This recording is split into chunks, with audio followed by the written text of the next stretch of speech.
5 seconds.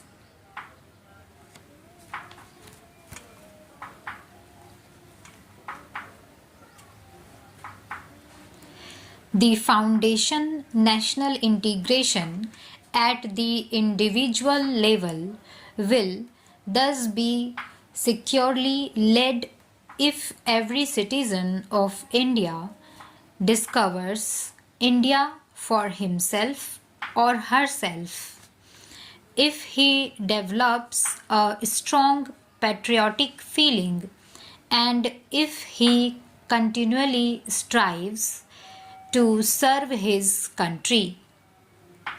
But in a nation, groups are even more important than individuals, and it is necessary to lay the foundations of national integration at the group level as well.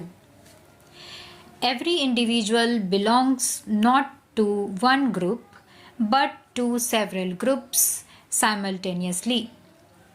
For instance, he belongs to his family, which is a primary group. He also belongs to several larger groups at the same time, such as his profession, his caste or class, his place of residence, his language or religion, his country, and ultimately to the entire universe. He has also a simultaneous loyalty to all these groups. No problem arises when the loyalties of these different groups do not clash with another. But very often their interests conflict, and then a method of reconciling them has to be evolved. National integration demands two things in this context. Firstly, it expects every citizen to realize that the interest in individual or a group are not served in their exclusive pursuit at the cost of everything else.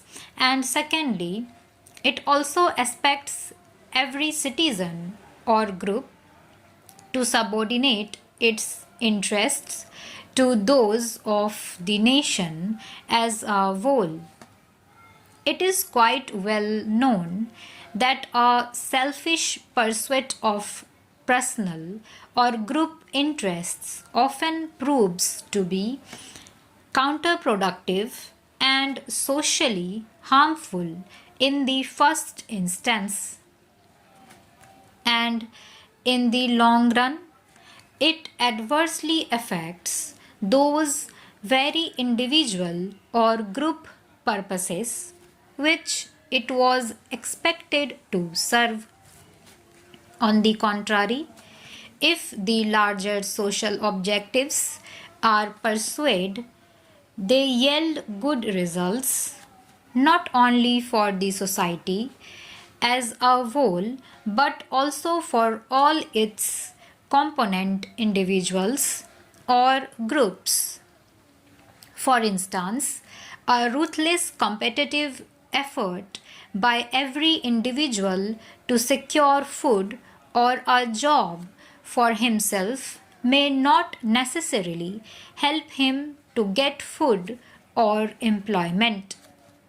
It will certainly not solve the social problems of hunger, malnutrition, or unemployment. But if all citizens and groups were to strive for abolition of hunger or unemployment in a concerted action, these social problems will easily be solved. In order to promote national integration, therefore, we must educate each citizen to subordinate his personal to the imperatives of national development in all its parameters. It is unfortunate that there are several antisocial forces which prevent the development of national integration. It is the responsibility of all of us to see that they are overcome. One such important force is regionalism. While one understands a certain loyalty to the region and a certain healthy interest in its development, such loyalties and interests are often overdone and attempts are made to spread feelings of hostility against people of other regions or against the nation itself.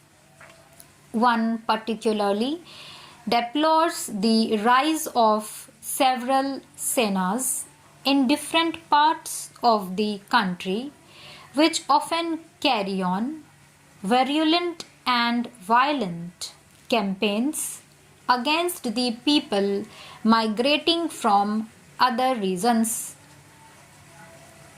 One can sympathize with the demand that the legitimate claims of the local people in regard to local employment should be given due consideration. But agitations in the name of the sons of the soil can hardly solve the problem of unemployment. It can be solved only when there is rapid economic growth, not only in the region but in all parts of the country. What is even more important, such demands cannot be carried to an extreme position which negates the very right of every Indian citizen to seek employment and to settle down in any part of India, and no one can support the campaigns of hate and violence which are often let loose in the wake of even legitimate demands. Another important disruptive force is linguism. One sympathizes with the demand that the claims of every Indian language should be duly recognized in all development plans. This, in fact, is the existing policy of government, and several measures are being taken to see that all Indian languages, each of which is a national language, receive due encouragement and support.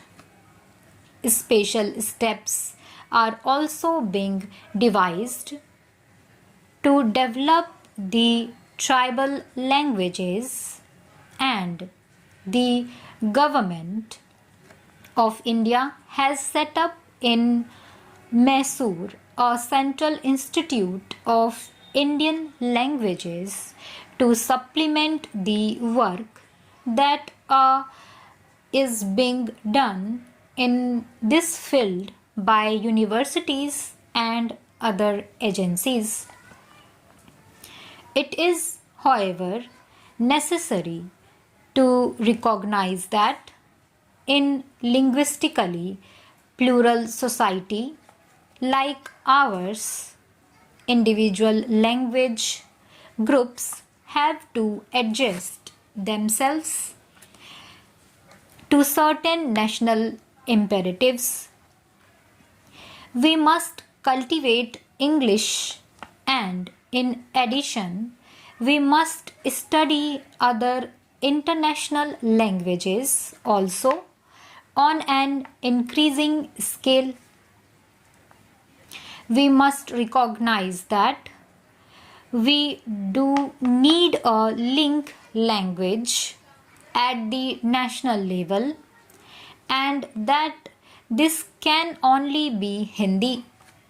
The national leadership has made it clear that the development of Hindi will not be allowed to affect the development of other Indian languages.